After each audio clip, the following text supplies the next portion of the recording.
And that was one of the announcements. It's being recorded. Thank you. So Amy now focuses on risk management and claims management for captives, RRGs, and self-insured programs. And she was named as one of its Power 50 in 21, 22, and 23, and other organizations as well.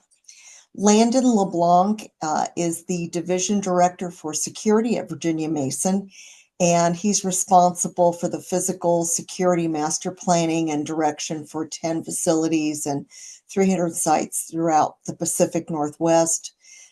Previously, he was Director of Security and Logistics for Virginia Mason and a regional manager for security and emergency management at Peace Health in Oregon region, and has 25 years of security management experience, has a bachelor's degree from the University of Oregon and a master's from Northeastern University. And last but not least is Cheryl Moss. She's been with the Community Health Center of Sonoma County for 14 years as a risk manager, and she's been in the healthcare industry for about 30 years and has done a variety of work in risk and compliance. She started working with UW Physicians as a patient service rep, went to patient safety, was with Overlake as a patient service rep, and moved to risk management, and has her BA in healthcare administration and a certificate in healthcare risk management. So the session's being recorded. Any questions, please put them in the chat and address them to Alex Lovell. And the slides will be sent out after today's presentation. And I'm going to mute myself so the presentation may start. Perfect. Thank you, Ava. So good afternoon, everybody. Thank you so much for being here. So just a couple of disclaimers before we dive in. First of all, if I sound a little congested or nasally, I'm just getting through a head cold. So just an FYI for that. Also, we do understand there's various terms for ending the patient-provider relationship, from dismissing or discharging a patient from practice, firing a patient. However, for the sake of this presentation, we're going to be referring to this process as terminating a patient from care. So our objectives today are to understand the risks associated with patient terminations from an enterprise risk perspective. We're going to learn some strategies for developing a patient termination process that includes empathy, compassion, and safety for both patients and staff. We're going to review best practices when drafting a termination notice. And then we do have some real-life case studies that I don't think we're going to have time to go over, but those will be included at the end of the slides that are going to be sent out, as well as some termination letter templates that you can use as well. Okay, so most of you are probably attending this webinar because you've either terminated a patient from care before, or you've had some sort of discussion about potentially terminating that patient relationship. And according to JAMA's study done in 2017, that's completely normal. They looked at a group of primary care practices, and they found that most practices reported terminating patients only a few times in a 2-year period. So 67% reported terminating about 1 to 20 patients, and about 10% didn't terminate any patients at all. There was also a study done by AMA in 2017 that found about 2 to 5% of patients in a typical practice are dismissed each year. And this can, vary widely based on your location, your specialty, and of course, your clinic policies. So again, looking at that JAMA study from 2017, but this time looking at those factors associated, about 80% of clinics did dismiss patients due to disruptive behavior, along with violating, chronic or controlled substance policies, and then the beloved repeated missed appointments. So I also thought it was important to highlight this study as well that was performed in 2016, so just a year earlier. And this was over a 5-year period with patients that were part of a gynecologic oncology cohort. And within that cohort, we can see that disruptive behavior was only accounted for about 11% of those terminations, and over 63% were due to missed appointments. So just wanted to point out that the differences in specialties or your patient demographics that you serve can change the reasons for those terminations. So why terminate a patient? The criteria for terminating a patient from practice are numerous and varied. However, it's important and critical to end that relationship in a manner that does not expose you to any sort of claims of discrimination or abandonment. So let's walk through some of the circumstances which it's generally appropriate to terminate that patient relationship.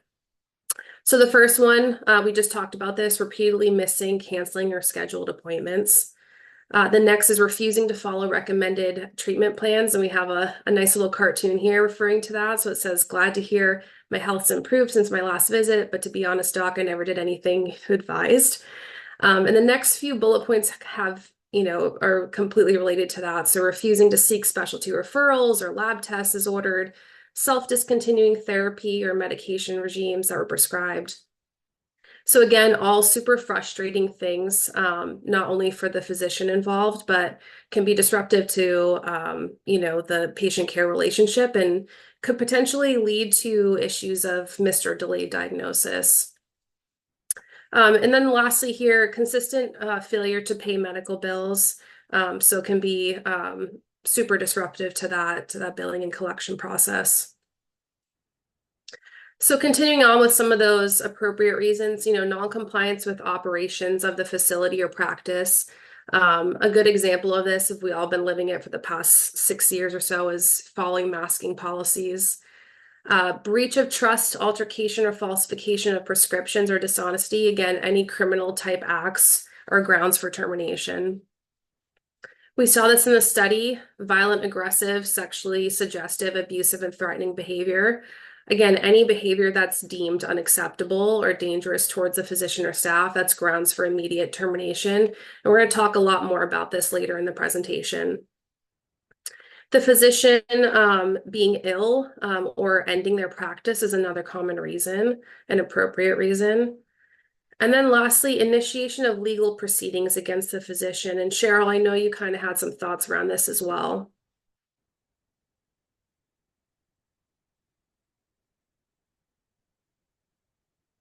Oh, can't hear you. We can't hear you. Are you muted?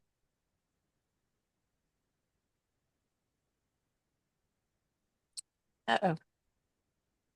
Okay, well, while Cheryl's working out her audio, we wanted to make sure everyone understands we're not recommending at all to terminate that patient-provider relationship if there is some sort of initiation of legal proceedings, but obviously best case scenario would be to just transfer that care to another provider within that practice. I have seen situations myself where the patient was comfortable continuing to see that provider and the provider was as well. And this actually benefited us in the long run because it showed that care, continuing care relationship was not broken by the event that had occurred previously. Amy, I don't know if there's anything else you wanted to add to that. No, I think you're covering it pretty good. Just, be sure to document as these things are occurring and document factually without any emotion tied to it. Okay. So now that we've kind of talked through some of those appropriate reasons for termination, let's talk through some of those exceptions and special circumstances that you should kind of take pause and consider before you terminating that relationship. The first one being the patient's in an acute phase of treatment. So you want to make sure that acute phase is passed before you end that relationship. And to take it a step further, you want to make sure that the care is continued until the other arrangement can be made or the patient's transferred safely. This is especially important when there are geographical barriers to finding new care. So whether that practitioner is the only source of medical, dental, or specialized care within a reasonable driving distance. Another reason is the patient is part of a prepaid health plan, and I don't know if Cheryl's back with audio. Looks like she's trying still. Um, but basically, the patient cannot be terminated until the practitioner has communicated with the third-party payer to request that the patient can be transferred to another practitioner, or otherwise complies with the specific terms of that payer provider agreement. Continuing on with those exceptions, you don't want to terminate based on any sort of limited English proficiency or any language barriers. And you really want to pay extra attention to those who may fall under a protected class, which could carry significant civil and administrative penalties or violations.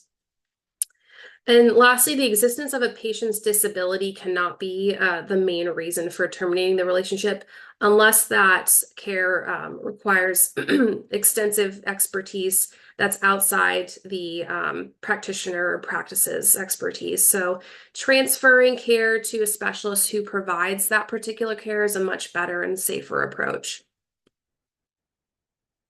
And the last exception here is this all has to do with prenatal care. So this may be irrelevant for some of you, but regardless of that, the key thing you want to take away here is as the patient increases through that prenatal care and that pregnancy, you want to make sure that you're transferring that patient in a safe manner. And so first and second trimester are usually completely okay to do as long as it's an uncomplicated pregnancy and their patient's able to transfer safely to another practitioner.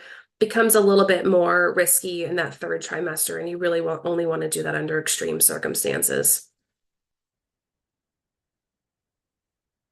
Okay, so even after all the information you just learned, you still want to terminate that patient from care for an inappropriate reason. Well, let's talk through what some of those risks may be associated from an enterprise-wide perspective. So the first one being strategic risks. This becomes public record. It's always out there and can kind of spark more patients to come forward with new lawsuits or claims. So it can really cause some reputational brand damage. Terminations can also put a strain on existing care relationships and partnerships in your community. And also, patients aren't afraid to go to social media and cast a really dark cloud over your internet presence. So you really want to make sure that you're getting ahead of those comments or those posts and managing those complaints. There's also a number of financial risks associated. So we just talked about kind of those third-party payers and contracts. There's obviously costs and legal defense costs associated with defending a medical malpractice lawsuit or any other types of claims. An increased number of losses can absolutely lead to increased insurance premiums.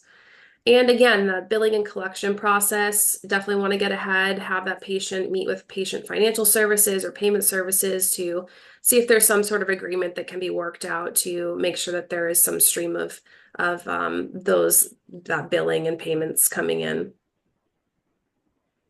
So Danielle, can you hear me now? I can. Okay, sorry about that. It muted me and I couldn't get back in until just now. I apologize. That's okay. We can hear you now. Okay, so I'm going to hand it over to Amy now to talk more about those operational risks that you may be facing. Great. Thanks so much, Danielle. I appreciate it. I'm a bit of a Girl Scout, so I'm a big believer in being prepared. And the best way to be prepared for a situation involving possible termination is to make sure that you have good policies, procedures, and forms in place ahead of time. Your policies should be to the point. They should be very efficient, in other words, brief. They should obviously be consistent with Washington law. They should provide a very clear path for your team to follow and contain a really good sample letter or letters for your team to use. Now, having great policies and procedures are nice, but failing to follow them can create serious liability for your organization and for you individually. So education is incredibly important. Once you have these policies and procedures in place, make sure that you roll out an educational process for your entire organization. Everyone in your organization is potentially affected by patient termination at this point. We are seeing more and more physical and verbal altercations and threats, and that affects everybody, not just healthcare providers. So it's really important that everyone in your organization understands that you have a process in place to help them through some really tough interactions with not only our patients, but our visitors as well. And also let them know that they have to follow these procedures so that we can do it the right way. Education should not be a one-time thing. It needs to be consistent. Make sure that you schedule periodic training for everybody at least once a year, and definitely for new employees. Refreshers never hurt, and they also remind your staff of what's expected of them. It's also conversely a really good opportunity to touch base with your colleagues and your peers and reassure them that they have their organization's support when they're dealing with difficult and challenging visitors and patients. During the educational process, make sure that you emphasize that strong documentation is always necessary before you can properly terminate a patient. It's imperative that your staff and providers document each instance of noncompliance, unacceptable behavior, and those types of things. Because if you terminate a patient without good documentation, it creates the possibility of an abandonment claim, a discrimination claim, and heightened exposure for your organization. You should also consider establishing a chain of command within your staff so that the process doesn't fall solely on one person. And make sure that your organization has a pathway for the patient and or the visitor to appeal the decision to terminate. The pathway should involve the patient's provider. It should involve the risk management so that you have the patient's concerns heard by different people who are directly involved and people who do not have a direct involvement in the process, so that your provider feels thoroughly supported and so that the patient knows that somebody else is involved and is reviewing everything and taking a second look at it. While each patient is treated uniquely from a clinical perspective, it's really important that you work hard to treat each person the same or substantially the same when it comes to patient termination. Failing to have standardized processes that everyone follows in a consistent manner can set you up for potential claims for discrimination or selective termination. Next slide, please. There are also clinical and patient safety issues that you need to consider before terminating a patient. Patients can never leave an emergency medical condition untreated. This touches on what Danielle mentioned a little bit ago. Patient health and safety are what we're all here for, and you can never go wrong when you focus on that. If your provider is on call and a previously terminated patient presents with an emergency, the provider is required to address that emergency. And keep in mind that terminating a patient can result in a delayed diagnosis for treatment. So this is a really significant risk, and it's important that we work with other providers to transition care so that there are no gaps or delays in diagnosis or treatment. If we don't have a clear path for the patient for various reasons, then it's incredibly important that we communicate the need for close follow-up care and what the risks are to the patient, both verbally and in writing, and not just documented in the chart, but documented in your termination letter. Now, there are times when a patient might sue a provider or a practice, but those patients continue to treat with that provider or at your practice or your facility. As an attorney, I always like to see that because we can use that to our advantage in a lawsuit, because we can say, look, they're super unhappy and they're making all these complaints. However, they're continuing to treat. When I'm talking to our providers and our hospital clients and our clinic clients, we make sure that they're comfortable treating that patient. Without a doubt, if you are not comfortable or if you cannot provide unbiased quality care, then you need to terminate that relationship, even if the patient wants to continue treating with you. With regard to medication management, we have to keep in mind that we have to ensure that the patients have sufficient medications for at least 30 days, could be longer if there's a taper program in place. We should also emphasize to the patient when we terminate that they need to find a new physician as quickly as possible. This again goes back to avoiding gaps in medication refills, gaps in treatments, and delays in diagnoses. If the patient is on a medication that requires tapering, you have to provide extensive and extra counseling, and potentially additional care should be provided beyond the 30 days to make sure that the taper is complete and the taper was handled properly. Providers should definitely keep in mind that terminating a patient could result in the patient losing confidence in the medical system as a whole, even if the termination was a result of their conduct. It can also result in retaliation against other caregivers. So the decision to terminate the patient-physician relationship should not be made lightly. Next slide, please. Now, of course, there are legal and regulatory issues that need to be considered as well. Organizations and individuals need to evaluate whether their termination process complies with regulatory and accreditation standards. That is where having good policies and procedures and forms in place and carried out consistently comes into play. Make sure that they are consistent with your organizations through which you receive accreditation, through your payors. You have to remember that if you have payor contracts and managed care relationships, that you are handling it consistent with their requirements as well. You should know your state abandonment laws. That goes into preparing your policies and procedures and educating your team and your organization.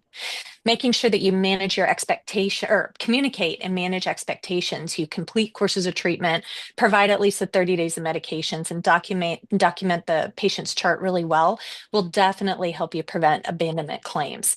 Now, discrimination laws are a significant consideration when deciding whether or not to terminate a patient.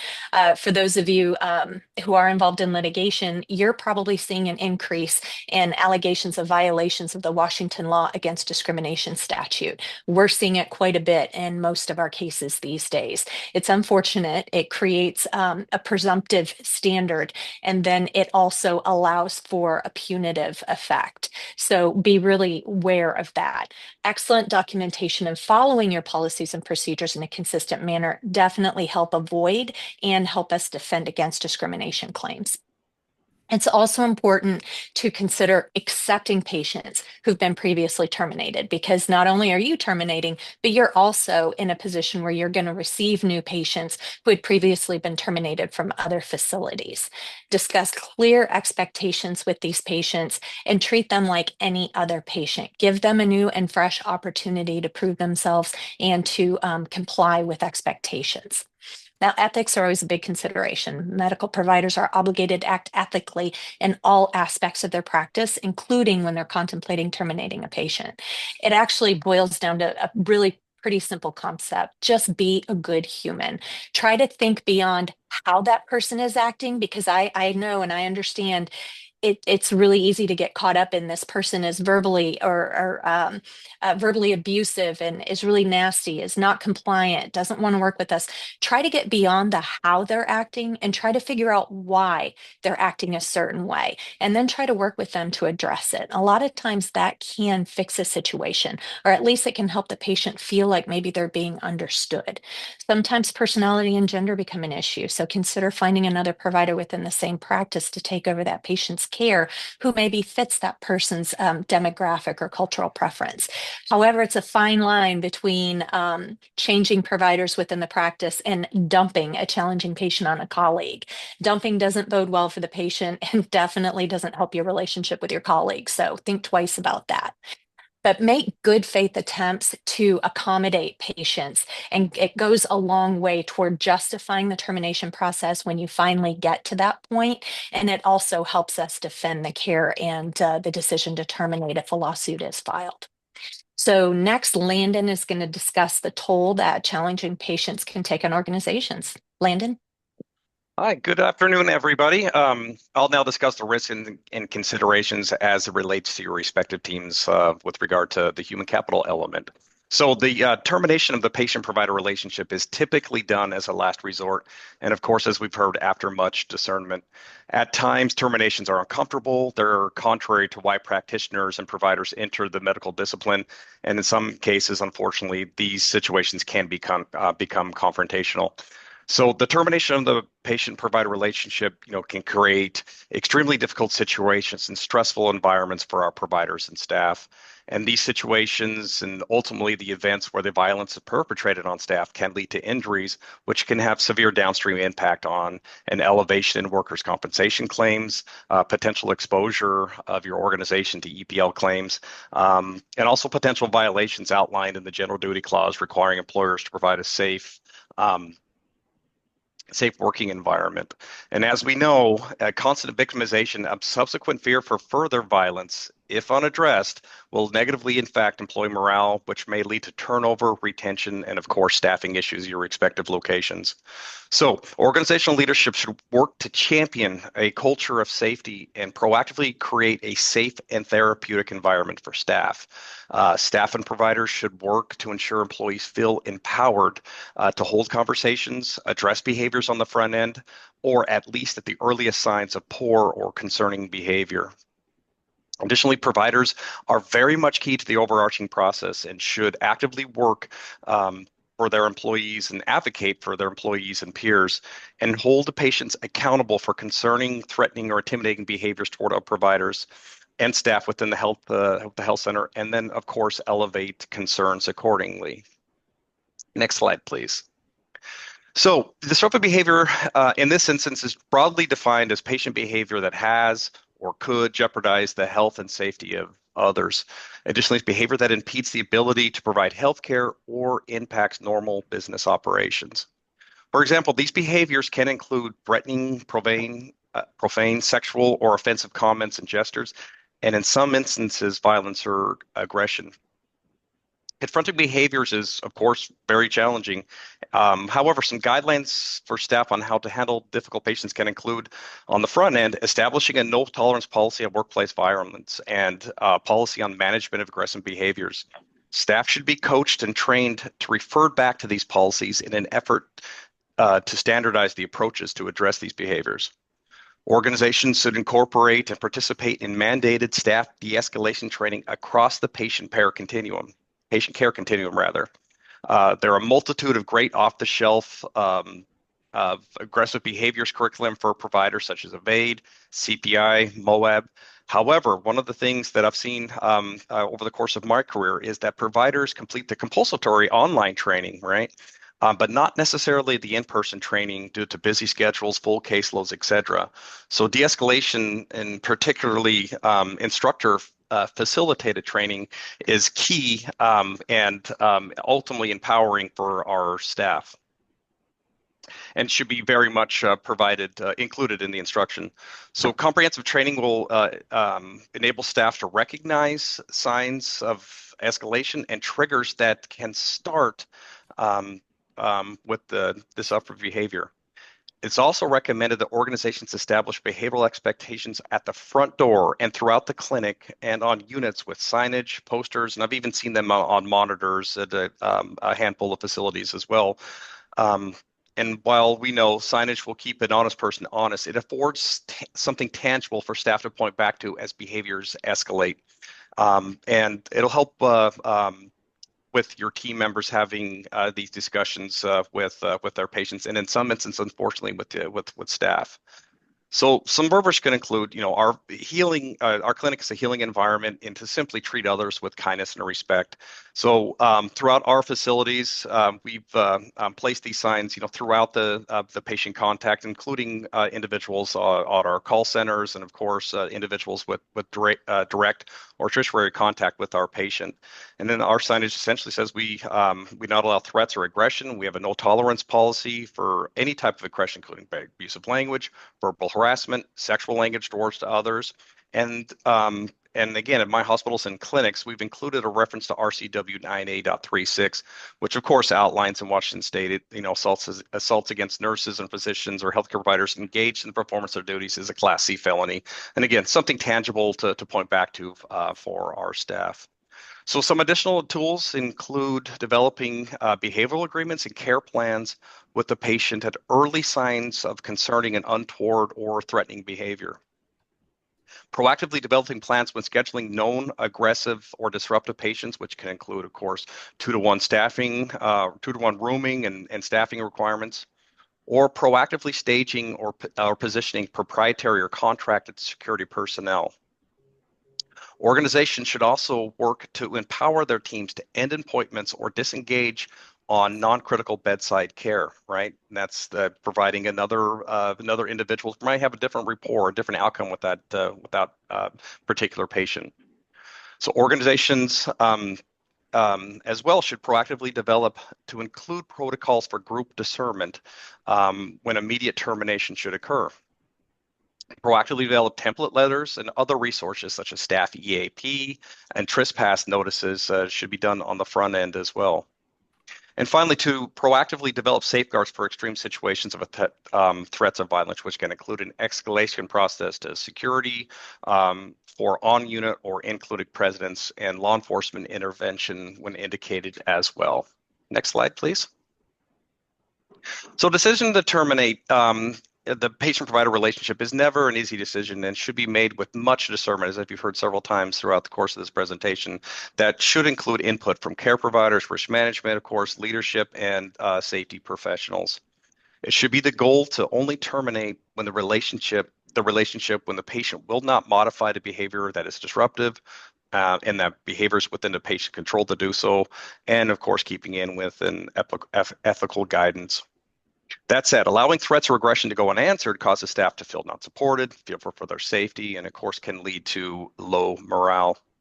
And consistent victimization and fear for further violence, if unaddressed, will also negatively impact intangible assets such as, like said, employee morale, organizational reputation, and ultimately the ability to conduct business.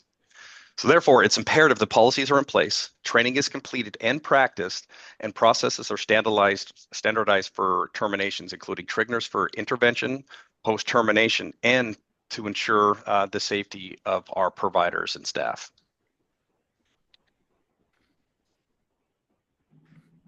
Thanks, Landon. Welcome everybody, and thank you again for joining this webinar. So I'm going to take it from a different position. I actually work for a community health center, and so we're funded by the federal government to exist to help our patients that are either non-insured, low insured, low income, homeless, dealing with different types of barriers to health care. And as such, our patients struggle, and therefore we are going to see a population that's already dealing with components in their life that make things harder. So coming to healthcare is actually can be a very stressful thing for patients. So in our case, sometimes when they're assigned to an insurance based on whatever their financial need is, a community health center really is a considered last resort. And as such, terminating a patient may actually be taking away their options for affordable and quality-driven health care. Our goal actually is to retain our patients when possible. And when doing so, we're going to be collecting data and analysis through incident reporting, patient complaints, employee complaints on what they are going through, and overall patient satisfaction and employee satisfaction. As everyone has stated that when you're dealing with a difficult patient, it becomes stressful for not only the employee and the providers, but then the patient is also stressed for whatever that reason may be.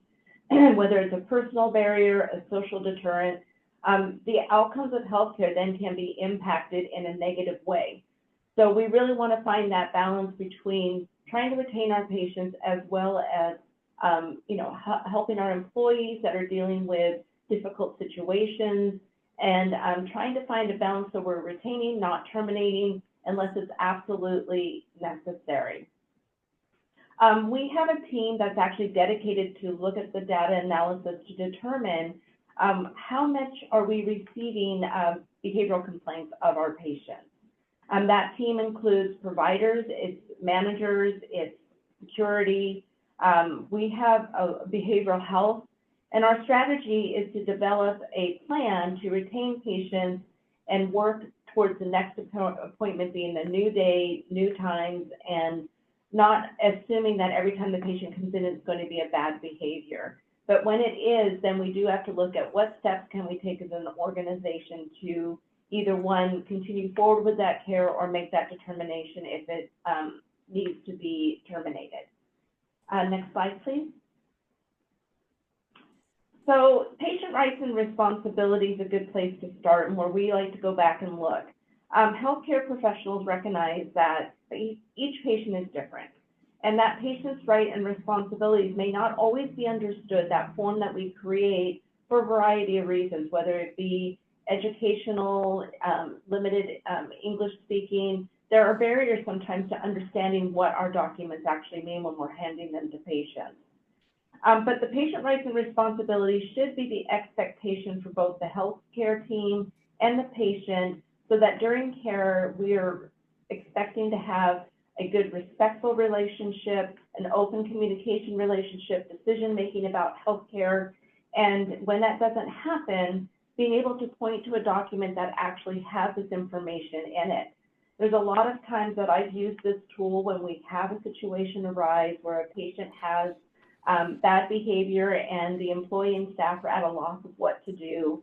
So we'll contact the patient either via in-person or actually through the mail and mail them the document highlighting what areas we discussed about what type of care we want to do. Good outcomes for healthcare will only happen when there is due respect between both the provider and the patient. And again, that starts with the basic needs of what was the expectation when you first came in as a patient, and that's why I like to reference this document. Next slide, please. So this cartoon is really a representation of, wanting to be on time, have our patients be on time, and then, of course, saying we don't have enough time, or, it really does happen a lot. As you know, we ask our patients to arrive 15, sometimes 20 minutes early, whether it be finishing documents, whatever that may look like. And our intention is always to be on time. But as we know, the realism is our patients arrive early, but we're running 20 to 30 minutes behind. And sometimes that's very unavoidable, because you have one patient that may have come in for one reason that turns into something else. But what we need to acknowledge that our patient's time is valuable. And when we're not bringing them into a room, this is a good component to start off a grumpy appointment time. And the thing that we like to do is we have wait times like most organizations do available, but we also ask that our staff go out and talk to patients. Hey, your provider's running behind, this is where we're at. Be open and honest with them, because if they go into an appointment grumpy, that's going to set the tone. I don't think always letting them know, hey, our provider's running 30 minutes behind, may not take the grumpiness away, but then you've been open and honest with them. It may help as they go into that appointment, realizing that it is really an unavoidable situation. Next slide, please. So patient contracts, I think everybody's kind of indicated that this is a way to work with a patient. And this is definitely one thing that we have utilized in our organization, is developing behavioral contracts. The contracts are there to remind patients of expected behaviors, but also as a means of a written communication for our patients as reminders. We try to make the contract positive and collaborative when possible, but sometimes that's not. If we're having a patient that's continually doing behaviors that are not at all but helping the healthcare, but hindering it. So discuss with the patient if there are better times to be seen when you're developing this contract. Find out what might work better for them. Is it that they are upset when they come in for one other reason? Are they not understanding the care? As Amy referred to, is it that they're not comfortable with their doctor? Do we need to look at another doctor? We have standbys in our clinics.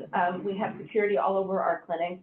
And what we have found is some patients that we have very difficult behaviors and that have behavioral health issues and are homeless, our security standby actually makes them more nervous. So when we know that's happened, we've asked security to come in. Of course, they still have the necessary items, but they're in plain clothes.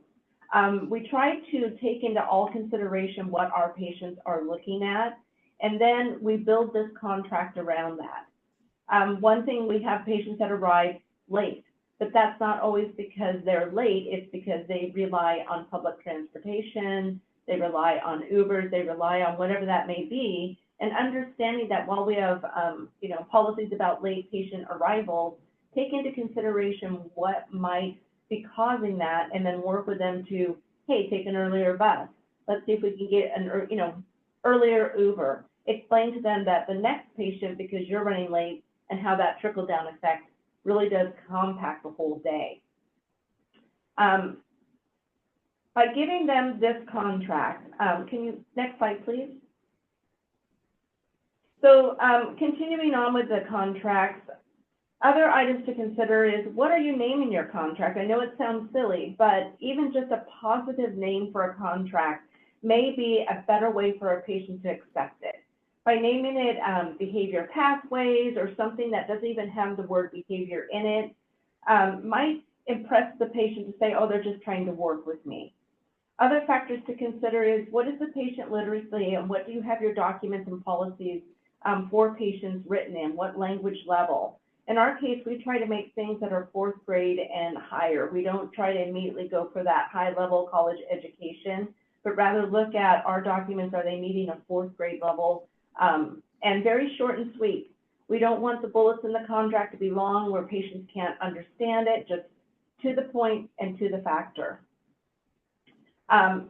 Once you do a contract, don't ever just have it written and put it away.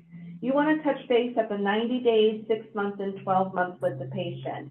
It's important to let the patient know too when they've improved their behaviors and going forward, something where you could take the contract away. This is a tool, it's not something that is written and just discarded, and the patient can rely on that for their future appointments. So let's use the tool and as an ongoing monitoring factor and not something that was just written and we put away. Next slide, please. So probably to me, the best and factor that we have is communication. Communication is really the important way to curb bad behavior.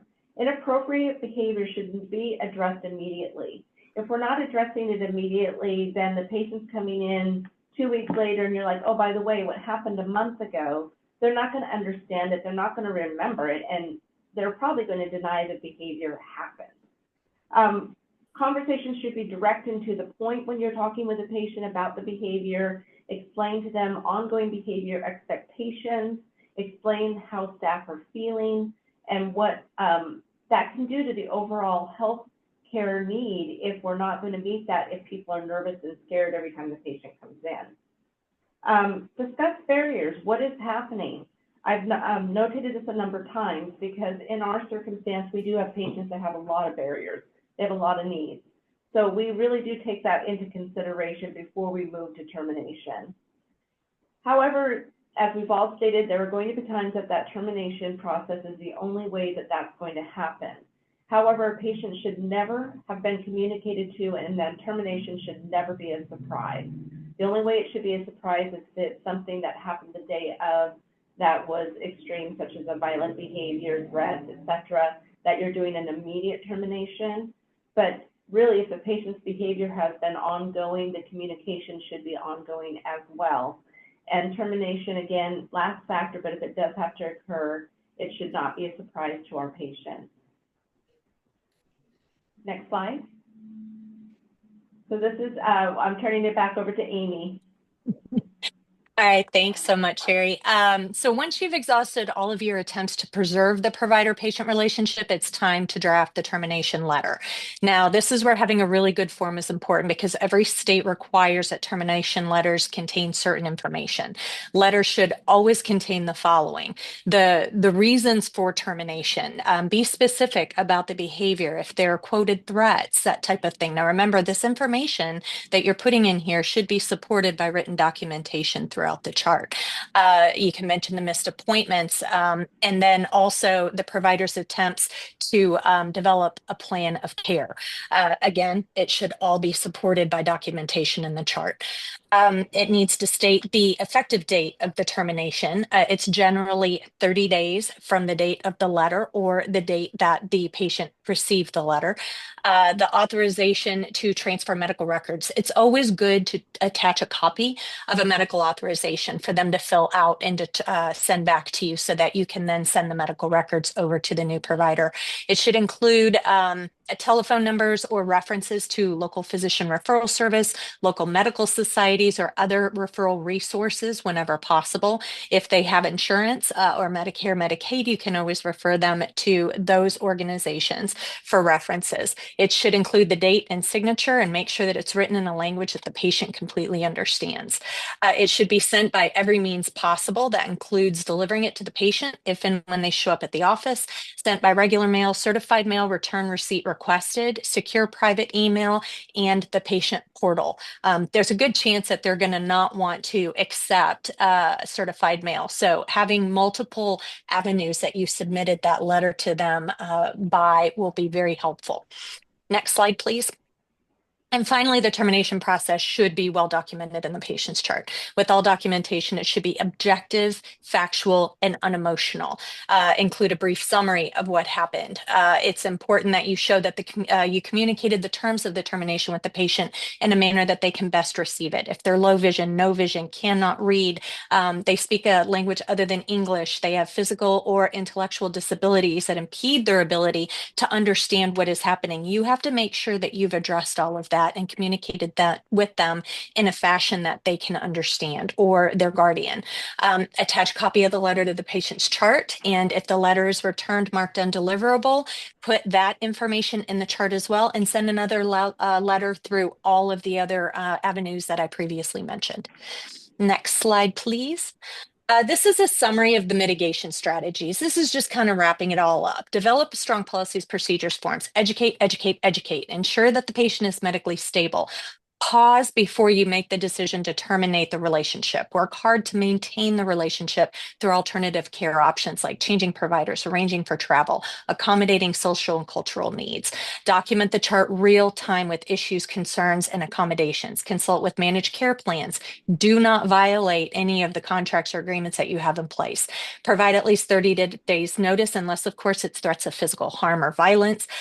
Provide a list of alternative care options. Do not charge for copies of the medical records. That makes it even harder for them. Send the letters in every way possible. And last but not least, don't forget to flag the patient's chart and notify the scheduler so that these folks can't call around and get right back on your roster. And that's it. Next, we've got a couple of examples that we can go through. I think there are a bunch of questions here. Let's see. Do you have thoughts on how we should know that a patient has been terminated by another facility? You can't ask that. However, generally, if people handle it correctly, when you receive the medical chart from other providers, there will be a copy of it in there. That's usually how our providers learn about that. Do you recommend notifying the patient's insurance carrier? You can, especially if it is a requirement of the payor contract that you have in place with them. It could also nip a potential investigation or complaint to the insurance company in the bud if you're proactive about it. But be sure to also share all of the attempts that you made to preserve the relationship. What Amy, document? I was just going to jump in on that one because as a community health center, we have managed care plans where we have contracts. And as Amy said, we have to contact them and let them know if we do terminate, because again, we are the last, they're assigned to us. So if we're unassigning them through a termination, we are required to let them know. So I think it is a good step to do. Thank you, Sherry. The next one, who documents the termination process in the patient's chart? Is it someone from risk management or someone operational? You need to pick the best person possible. It's somebody who knows how to document well, somebody who can be factual, somebody who can cover all the bases. And it's usually the person who finished the process. That's my recommendation. In your facility risk in our facility, risk does not document the patient. That's good feedback. Is there an option to get a copy of this presentation? It was full of great information. Oh, thank you. I'll find that out in just a minute. Oh, I missed one. House Bill 1220. I don't know a whole lot about it other than obviously they are trying to provide exceptions to the assault statute. I think it's the third-degree assault statute on medical providers if the person is deemed to be in a behavioral health crisis. That's about all I can comment on that. Does anybody have anything else to add? I think it's still sitting in the House.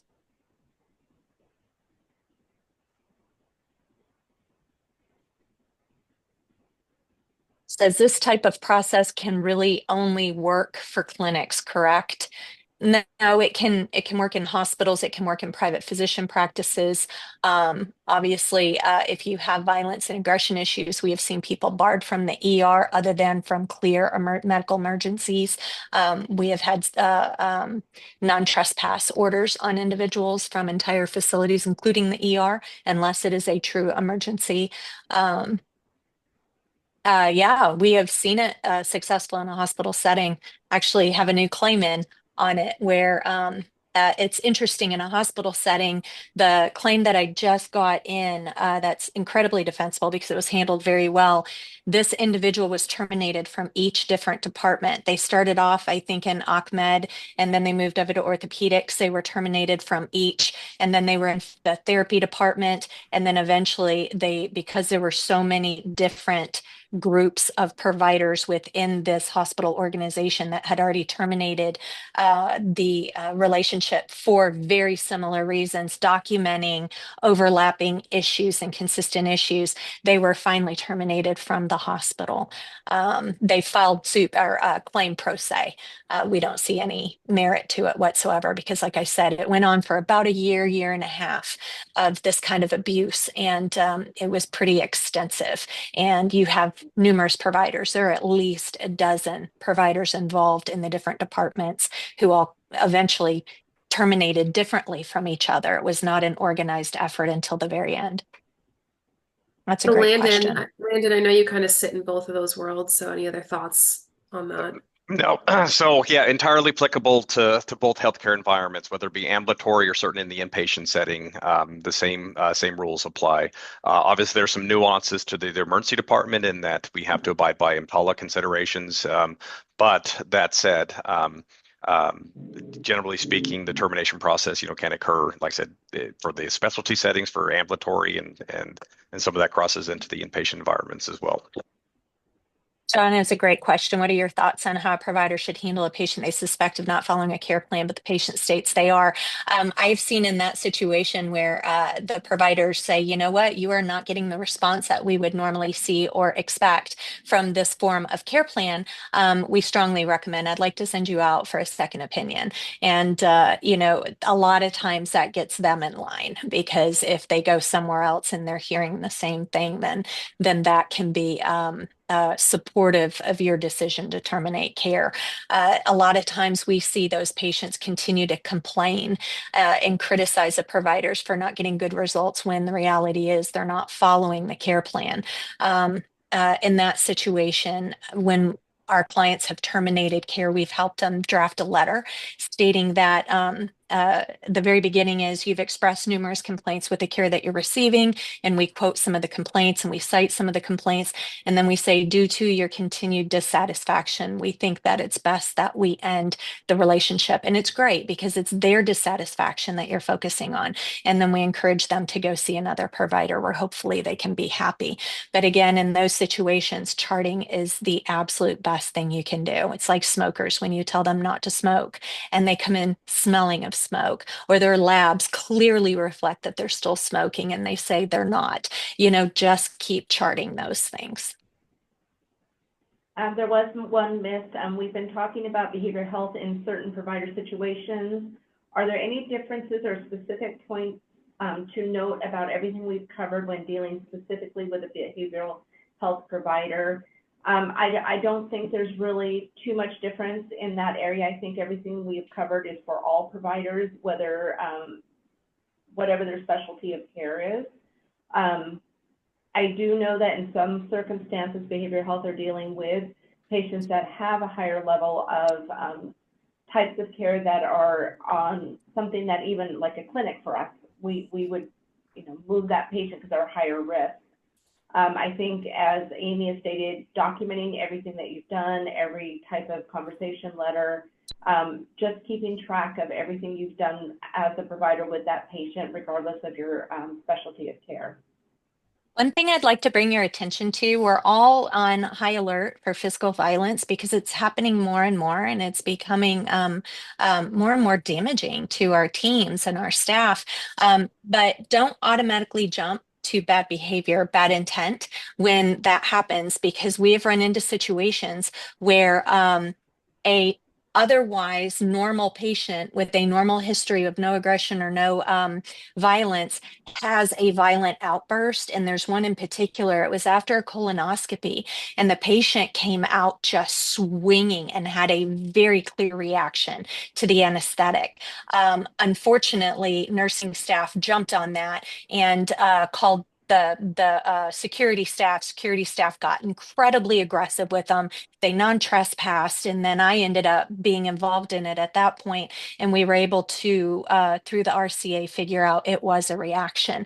And the wife was there crying and pleading that this is not who he is, this is not something other, something else is happening. So I know being on the receiving side of violence is terrifying, but always try to think and try to find out if there's a medical reason for it, as opposed to just a purely behavioral issue, and if it's a medical issue that we can address.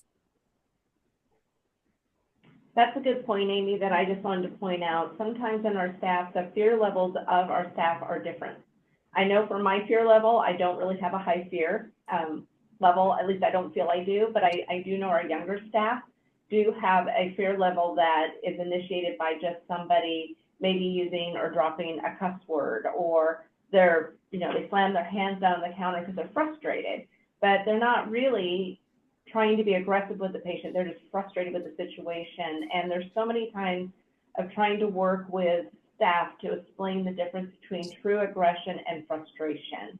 And that's where we struggle a lot within our organization, because it is a different fear level. And you have to take that in consideration when you're building the trains, like Landon was referring to, that staff all react different to patients that come in.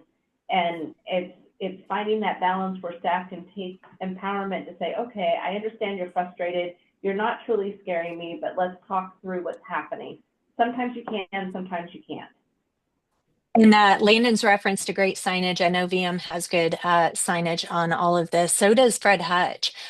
They they actually have them in the bathroom stalls. I know from experience. So it's at the check-in desk. There's a nice big sign about this is a healing area. Watch being loud and aggressive, and we don't tolerate physical abuse or verbal abuse, those types of things. And it's all throughout the bathrooms and the treatment rooms. And so it really does set a culture there.